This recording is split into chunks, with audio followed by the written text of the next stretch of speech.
श्री शिवाय नमस्तुभ्यम। नमस्कार दोस्तों, स्वागत है आपका अपने यूट्यूब चैनल पूजा और उपाय में। दोस्तों, सावन के दिन जो व्रत कथा पढ़ी जाती है, सावन सोमवार के दिन, वो व्रत कथा इस प्रकार है। ज्वालापुर नगर में एक साहूकार रहता था। उसके घर में धन धान्य की कोई कमी नहीं थी। कमी थी तो बस एक पुत्र की। इसी चिंता में साहूकार दिन रात घुलता रहता था। पुत्र प्राप्ति की कामना में वह प्रत्येक सोमवार को शंकर भगवान और माँ पार्वती का व्रत और पूजन किया करता था। संध्या होते ही शिव मंदिर में जाकर शंकर भगवान के सामने दीपक जलाया करता था। उसके इस भक्तिभाव को देखकर एक दिन माँ पार्वती ने शंकर भगवान से कहा, ज्वालापुर का साहूकार आपका अनन्य भक्त है और सदैव आपका व्रत और पूजन बड़ी श्रद्धा से करता है। आपको उसकी मनोकामना पूर्ण करनी चाहिए। पार्वती जी का आग्रह शंकर भगवान टाल न सके और बोले, हे पार्वती, उस साहूकार के कोई पुत्र नहीं है। उसके भाग्य में पुत्र न होने पर भी मैं उसे पितृ प्राप्ति का वर देता हूँ, परंतु उस पुत्र की आयु केवल 12 वर्ष की होगी।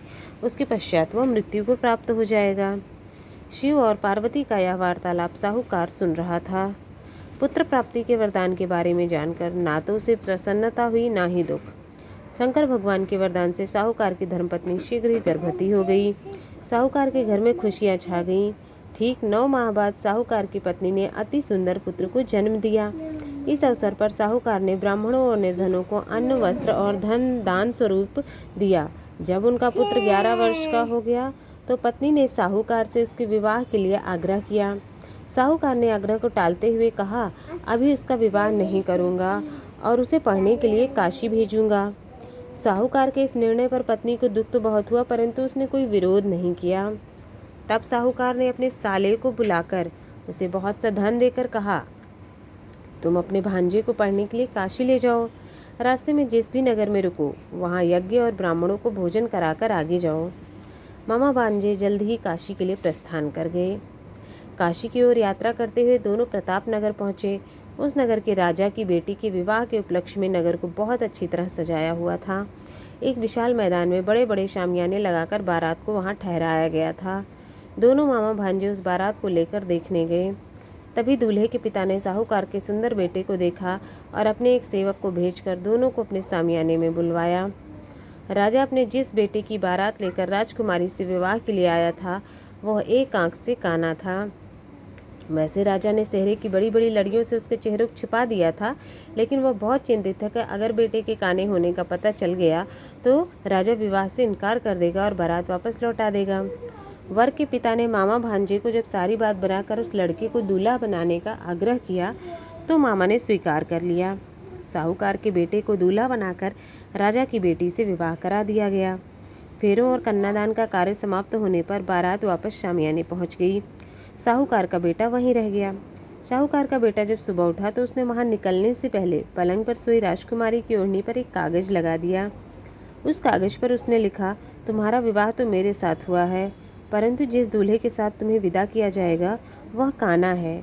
मैं उच्च शिक्षा के लिए काशी जा रहा हूँ। जब सुबह राजकुमारी सोकर उठी तो उसने अपनी ओढ़नी पर लगा कागज जल्दी से खोलकर पढ़ा। पढ़कर राजकुमारी सन्न रह गई। उसी समय राजकुमारी ने अपने पिता को सारी बात बताई। राजा ने दूसरे राजा के लड़के के साथ राजकुमारी को विदा करने से इनकार कर दिया। राजा अपने बेटे और बारात के साथ खाली हाथ लौट गया। उधर साहूकार का बेटा और उसका मामा काशी जा पहुँचे। वहाँ जाकर मामा ने यज्ञ करना और भांजे ने पढ़ना शुरू कर दिया। जब लड़के की आयु 12 वर्ष की हुई तो उसकी मृत्यु का दिन समीप आ गया। मामा को इस संबंध में कुछ पता नहीं था। उसने एक बहुत बड़े यज्ञ का आयोजन किया था। यज्ञ अभी चल ही रहा था कि लड़के ने मामा से कहा, मेरी तबीयत कुछ खराब हो रही है। मामा जी, मैं कुछ देर आराम करना चाहता हूँ। आप यज्ञ कार्य पूरे कराते रहिए। लड़का अपने कक्ष में जाकर लेट गया और शंकर भगवान के वरदान से उसके लेटे लेटे ही प्राण पखेरु उड़ गए। ब्राह्मणों के जाने के बाद मामा ने रोना पिटना आरंभ कर दिया। संयोगवश उसी समय शिव पार्वती जी यज्ञ स्थल के ऊपर से गुजरे।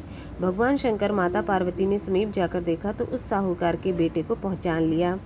पार्वती जी कहने लगी, हे भगवान, ये साहूकार के बेटे वही बेटा है जो आपके वरदान से पैदा हुआ था।